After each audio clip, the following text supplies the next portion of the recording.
Guys, kembali dengan saya Sari Mauli Simamora, NPM 200910011.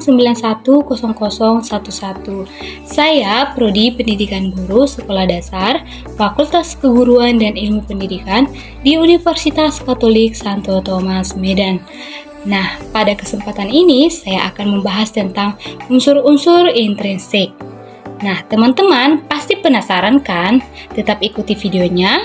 Jangan kemana-mana, let's go!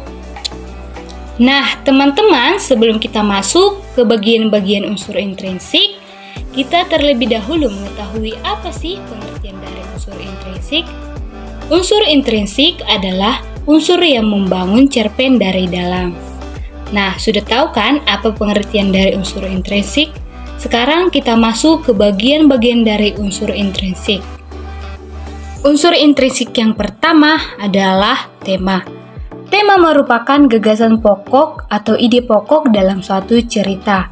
Nah, tema ini terbagi menjadi 5. Yang pertama, tema fisik, yang mana berhubungan dengan cerita yang berkaitan dengan kebutuhan fisik manusia seperti cinta, perjuangan mencari nafkah, dan lain-lain. Yang kedua adalah tema organik atau moral. Nah, yang berhubungan dengan tingkah laku manusia seperti penipuan, masalah keluarga, ekonomi, politik, adat, dan lain-lain. Yang ketiga adalah tema sosial. Nah, berkaitan dengan problem yang dihadapi oleh masyarakat. Yang keempat adalah tema egoik. Berhubungan dengan reaksi pribadi seperti ketidakadilan dan juga kekuasaan. Yang terakhir adalah tema ketuhanan, yang mana berhubungan dengan renungan yang bersifat religius atau agama. Nah, yang kedua adalah alur. Alur sering juga disebut sebagai kerangka cerita. Alur ini terbagi menjadi 3, yaitu alur maju, alur mundur, dan juga alur maju mundur. Alur maju adalah cerita yang dikisahkan dalam dongeng bergerak dari awal sampai akhir sejalan dengan waktu. Yang kedua yaitu alur mundur, merupakan kebalikan dari alur maju. Dan yang ketiga adalah alur maju mundur, yang artinya dalam suatu dongeng tersebut peristiwa yang diceritakan bergerak dari masa sekarang kemudian mengarah ke masa lalu atau sebaliknya. Oke, yang ketiga adalah tokoh atau penokohan. Tokoh atau penokohan dalam suatu cerita atau dongeng tentunya memiliki berbagai karakter. Nah, di sini tokoh atau penokohan terbagi menjadi 4. Yang pertama adalah tokoh protagonis, yang mana tokoh yang diceritakan sebagai karakter yang jujur, baik, dan juga pekerja keras, di mana tokoh ini merupakan tokoh pendukung jalannya suatu cerita. Yang kedua adalah tokoh antagonis, yang mana tokoh yang diceritakan sebagai karakter yang jahat, licik, dan juga menghalalkan segala cara.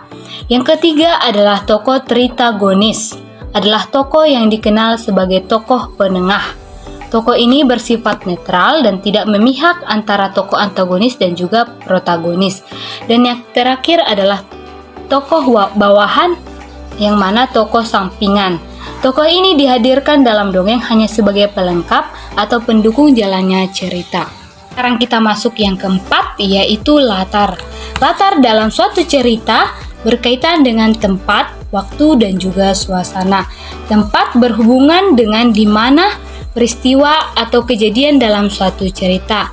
Waktu berhubungan dengan kapan cerita tersebut terjadi, dan suasana berhubungan dengan perasaan atau kondisi ketika peristiwa itu terjadi. Yang kelima adalah sudut pandang. Sudut pandang atau pusat pengisahan digunakan pengarang untuk menciptakan suatu cerita yang memiliki suatu kesatuan. Pada umumnya, sudut pandang yang digunakan oleh seorang pengarang dalam suatu cerita adalah orang pertama atau pelaku utama, yaitu aku, dan orang ketiga atau dia, atau sering disebut dengan istilah insider dan outsider. Nah, yang terakhir adalah amanat. Amanat merupakan pesan yang ingin disampaikan kepada pembaca atau pendengar. Amanat dapat kita peroleh melalui dua cara. Yang pertama adalah secara implisit, artinya pesan yang hendak disampaikan tidak secara langsung terdapat dalam teks bacaan atau bersifat tersirat.